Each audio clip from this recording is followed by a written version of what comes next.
আমার প্রিয় বন্ধুগণ, আজকে আমরা বিরাম চিহ্ন ক্লাস 12তে ড্যাশ চিহ্নের ব্যবহার শিখব। ড্যাশ চিহ্নের ব্যবহার শিখব। ড্যাশ চিহ্ন অত্যন্ত গুরুত্বপূর্ণ। আমরা জানি বিরাম চিহ্ন ক্লাস, এই বিরাম চিহ্ন থেকে, এই টপিক থেকে প্রশ্ন কিন্তু আসবেই, আসে, এতে কোনো সন্দেহ নাই। ড্যাশ চিহ্ন দেখেন, ড্যাশ চিহ্নের ব্যবহারটা কিভাবে আমরা খুব সহজেই মনে রাখতে পারবো। দেখেন ড্যাশ চিহ্ন হচ্ছে এই যে এটা হচ্ছে ড্যাশ চিহ্ন। ড্যাশ চিহ্ন হয় একটু বড়, আর হাইফেন চিহ্নটা হয় ছোট। এটা হচ্ছে হাইফেন চিহ্ন, আর এটা হচ্ছে ড্যাশ চিহ্ন। এখানে বলা হয়েছে বাক্যের কোনো উক্তি, বাক্যের কোনো উক্তি অসমাপ্ত, হ্যাঁ অসমাপ্ত হবে, এটা অসমাপ্ত, অসমাপ্ত, অসমাপ্ত বুঝাতে ব্যবহৃত হয়।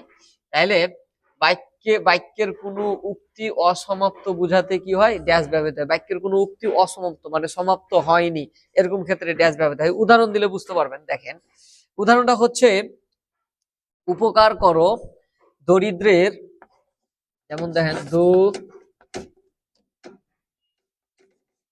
দরিদ্রের উপকার, উপকার করো, এই যে ড্যাশ।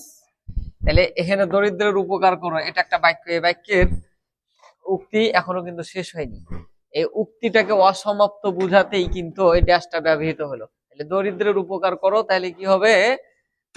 তাহলে বা এতে, এটা তাহলে লেখেন, তাহলে, তাহলে এটা, তাহলে তোমাদের সম্মান কি যাবে না, যাবে না, এটা যাবে না। এখানে আবার ড্যাশ, যাবে না মানে কি হবে? বাড়বে। তাহলে যাবে না, তোমাদের সম্মান যাবে না, মানে উক্তিটা কিন্তু আরো আছে, বাক্যটা কিন্তু আরো আছে, এই জন্য ড্যাশ ব্যবহৃত হলো। এখানে কি বুঝবে?